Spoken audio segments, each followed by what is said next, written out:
Developing right now at noon, a double shooting in Doral turning deadly. A woman was killed and a handyman critically injured at a home. Local 10 News reporter Annalise Garcia is live on the scene. And I understand you have some new information about this suspect who has been caught.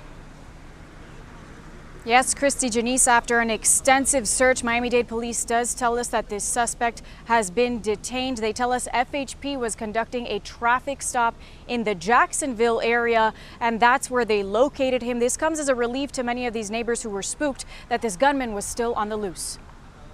At the end of the street, when the exit of the community is, that it was all getting the yellow tape, so it's all closed. Police swarmed a Doral neighborhood Thursday evening after a man fired his gun, killing one person and sending another to the hospital just before 9 p.m. Police say it started when the suspect showed up and knocked on the front door at a home in Grand Bay Estates. Investigators say the suspect asked for the woman who was there by name. When the female came to the door, the victim and the female had a discussion, a verbal dispute. Things escalated quickly. The suspect pulled out a firearm and shot the woman. The subject then made his way into the residence and shot the adult male, the handyman, before he fled the scene. Police say the woman was dead when they got there. The handyman was rushed to Kendall Regional in critical condition.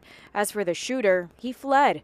Miami-Dade police tells us FHP later located and detained the subject inside of a car after conducting a traffic stop in the Jacksonville area.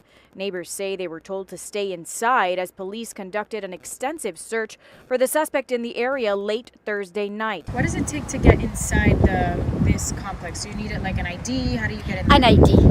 An ID, and the security have to call to the owner of the apartment. It's very difficult to get in Grand Bay. It's not easy.